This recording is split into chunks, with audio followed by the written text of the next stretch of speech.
Hello guys, আজকে আমরার ঘরে শীতলামার পূজা। শীতলামার কুলা রেডি হয়েছে, দেখো কি সুন্দর সাজাইছে। তারপরে আমরা পূজার সব সামগ্রী রাখা হয়েছে এখানে।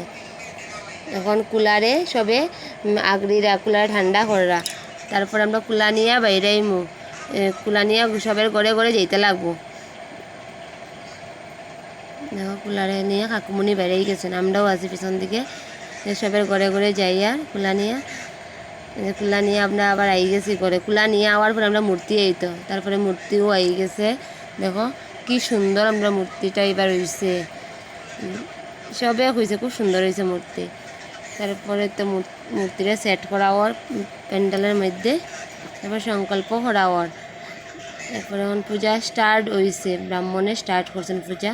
আমরা সবাই পূজা দেখিয়া পূজা সবার লাস্টে তো যজ্ঞ হয়, এখন যজ্ঞ হয়েছে, যজ্ঞ করা হওয়ার। যজ্ঞটা যে ভাল লাগেছে দেখিয়া যজ্ঞ করিয়া অঞ্জলি দিয়া তারপরে আবার যাইমুগি নদীর ঘাটে। সব রেডি হয়ে আমরা আবার বেড়াই গেছি নদীর যাওয়ার লাগিয়া।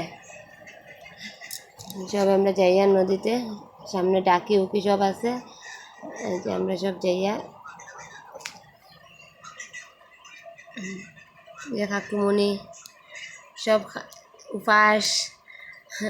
রাস্তার মধ্যে আমরা একটু ক্লিপ নিছি, যে হাঁটতে হাঁটতে আই গেছি আমরা নদীর ঘাটে। নদীর ঘাটে আমরা সব এখন কুলা বাসে আনি করম। তো কাকুমনিও কুলা বাসে, আমরা পিছন দিকে সব থাকু কুলা বাসাইয়া।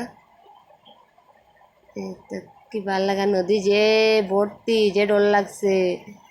কুলা বাসায় সবে স্নান করিয়া গড়ে যেতে লাগবো, এখান থেকে স্নান করিয়া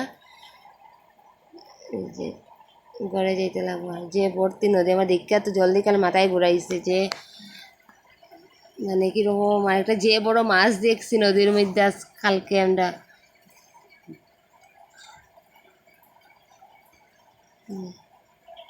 সবে স্নান করিয়া এখানে সবে স্নান করিয়া আমরা গড়ে আই যে মোহন বাংলাদেশে গড়ে রেডি হইয়া আবার যেমন গিয়ে প্রসাদ দিতে।